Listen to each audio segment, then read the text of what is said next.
What's going on, folks? Today I want to go over 3 things that you can learn and use in your own training based on Sam Sulek's training style. So for those of you who don't know who Sam is, unlikely that you don't if you're watching this, but he's basically just a very popular figure in the fitness space now, very popular on YouTube, and he basically just makes sort of vlog style training videos. And so the first thing that we should really take away from Sam's training, I think, that a lot of people actually criticize him for is not using full range of motion on every exercise, okay? So when it comes to using full range of motion, we have to define what really range of motion we're referring to. Are we referring to range of an implement, you know, how far we move a bar? Are we referring to range of a joint and how much a joint moves throughout the course of an exercise? Or are we referring to the range of excursion of contraction? In other words, how much a muscle lengthens and shortens through an exercise? That's, to me, is really the most relevant thing.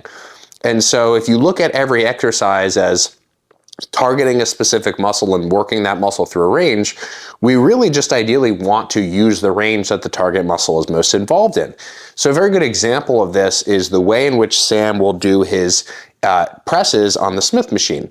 His goal when he does those presses is to train his chest. And so the way that he does it is in a fashion where he basically just is using mostly the bottom sort of half to bottom maybe 60 to 70% of the range, and he's not focusing much on the lockout. And the reason that he's not focusing on the lockout is because the triceps are going to be the muscle group to really finish off at least a fixed bar press in the context of any kind of motion that sort of looks like this. And so not using full range of motion, again, in that particular case, many people are just conflating range of motion of the bar and how much the bar moves with how much stimulus the pecs get. But those two things are actually separate. There's range of the bar and then there's range of the tissue and range through which the tissue is trained. And so Sam does this on a variety of different exercises, but the Smith machine press is a really good example because, again, if you're doing Smith machine presses, let's say in the typical fashion where you have your elbows stacked underneath of your wrist in the bar, it's going to be really beneficial for your chest specifically for you not to actually focus on the lockout and for you to mainly just focus on the portion of the range where the pecs are contributing, which again is really just sort of the bottom half, bottom 60% of the range or so. Okay, so that's thing number 1. Thing number 2 is that Sam doesn't just train long muscle lengths like a lot of people are suggesting. He also trains short muscle lengths. And so examples of this, to sort of be consistent and stick with the first example that I use, is he'll do a Smith machine press, but then he'll also follow it up with something like a short or squeezed variation, like a pec fly, right, with cables or on a machine or something like that. And so Sam's approach, generally speaking, and based on what I've seen in his training, is to train both the most stretched position of a muscle and also the most squeezed position of the muscle. And a lot of people are anti-short position training now because of this whole sort of unfortunate, in my opinion, cultural tilt toward training more stretch positions. It's not that training stretch positions isn't super beneficial for a variety of reasons. It's just simply that we shouldn't ignore this category.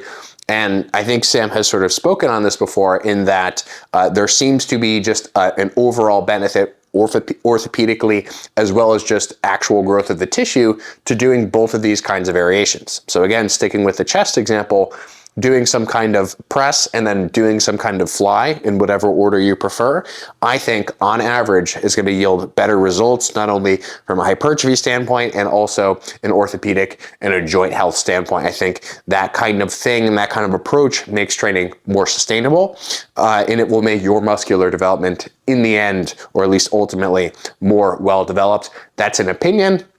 I'm not going to cite some kind of study that's going to support that opinion. I'm just going to state it as my opinion that I think training both ends of the spectrum is useful, but I won't get into sort of the nitty-gritty on that now.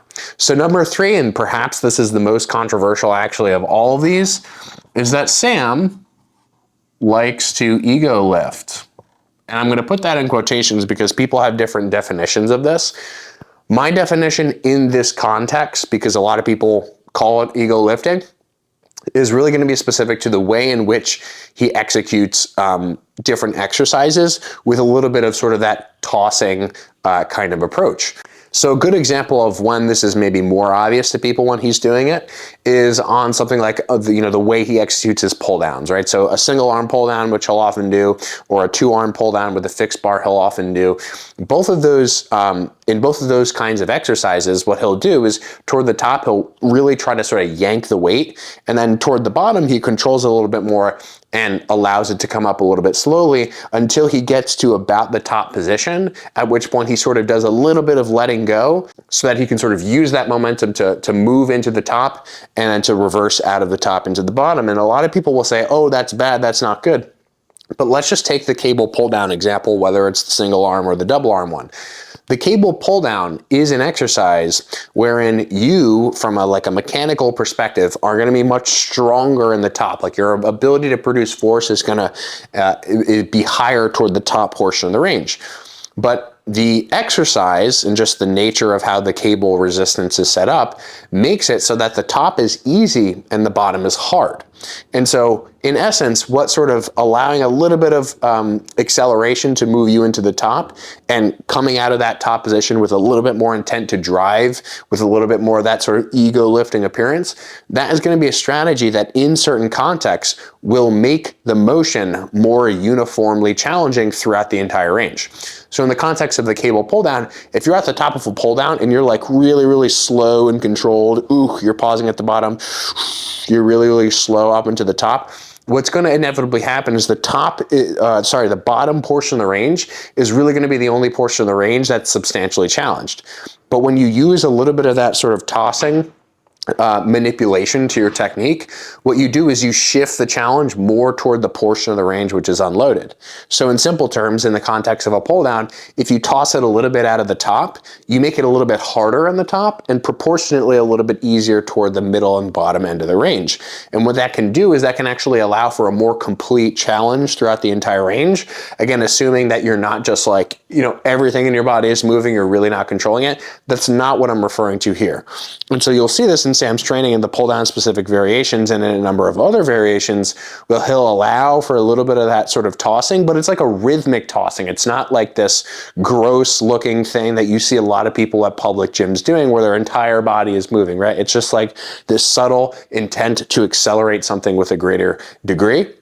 And again, a pull down is a great example of that. There are other examples of that in his training, for example, like a lateral raise or a leg extension, basically any motion that's set up so that it's really hard toward the squeezed end of the range and really light toward the stretched end of the range. What he'll do is he'll use a little bit of that tossing to sort of even out and again, make the entire range more uniformly challenging. And I think that that's something that's very useful to take away and is very useful to attempt to apply in your own training.